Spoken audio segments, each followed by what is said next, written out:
Maikli lang ang buhay natin sa mundo. Sayang naman kung gugugulin natin ito sa pakikidigma sa maling kalaban. Sabi nga ni St. Paul sa sulat niya sa Ephesians chapter 6 verse 12, hindi naman ho mga tangke at armas ang kailangan natin sa mga tunay na labanan sa mundo. Bakit? Dahil hindi naman mga tao o mga puwersang sandatahan ng mga tao o bayan ang talagang nagtutunggalian sa daigdig, kundi mga prinsipyo, mga puwersa na hindi nakikita pero matindi kung kumilos at maka-impluwensya sa ating mga tao at mga pamayanan ang hinaharap natin araw-araw. Dahil hindi lang ho mga anghel ang mga espiritong nilikha ng Diyos. Tayo din kasi, tayong mga tao, ay mga espiritual ding nilikha. Mga sumasakatawang diwa o espiritu. Mas mahirap nga naman nakalabanin ang hindi nakikita kaysa nakikita. Pwede silang pumasok at kumilos sa sino man o alinmang tao, samahan o kilusan o lipunan. Sa sino mang may likas na galing, kakayahan at talino para sa mabuti.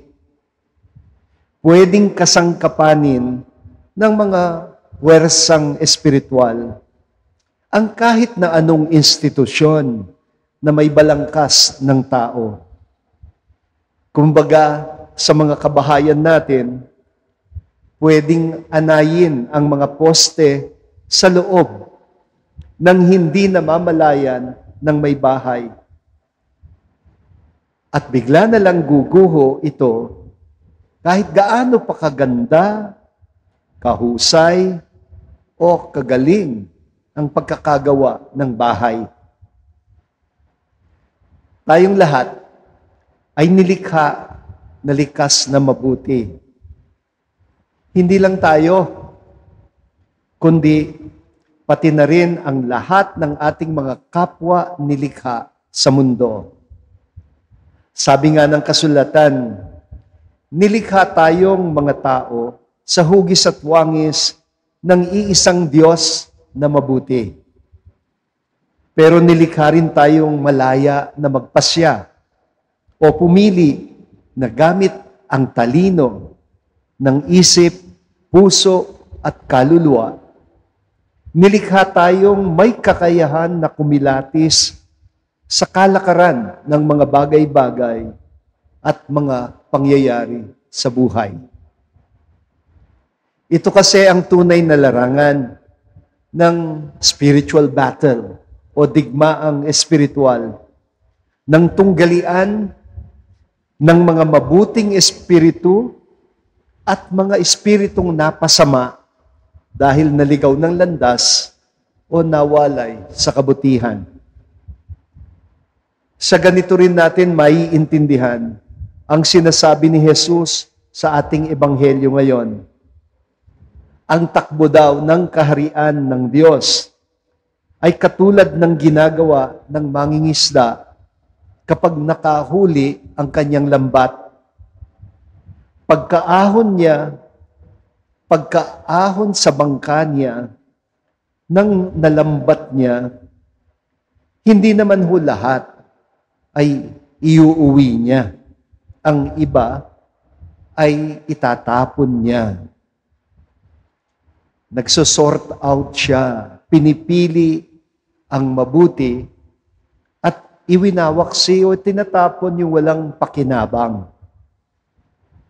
Ganyan din ho ang turo ni San Ignacio de Loyola sa kanyang isinulat na spiritual exercises, mga espiritual na pagsasanay na nagpapaunlad ng kakaibang klaseng talino, nagpapahusay sa kakayahan ng tao na kumilatis sa galaw ng mga espiritu sa buhay natin, kumilatis sa mga prinsipyong tama o mali, yung nakabubuti o nakasasama, at sa iba't ibang antas ng pagpapahalaga sa mga bagay-bagay sa mundo. Ganito rin naman kasi ang tunay na gawain na pinapasok natin kapag tayo'y nananalangin. Ang pananalangin, pagkakataon yan para makapasok sa tunay na templo ng Diyos. Hindi yung simbahang ito. Sa tunay na templo ng Diyos, ang ating kalooban, ang panloob na silid ng diwa, puso at kaluluwa, ang tunay na templo ng Diyos. At pagkakataon ng panalangin para gumawa ng espasyo para sa Panginoon, isang puwang na pamamahayan ng Diyos, isang tahimik, payapa at maayos na kalooban na laan para maging tahanan ng Diyos.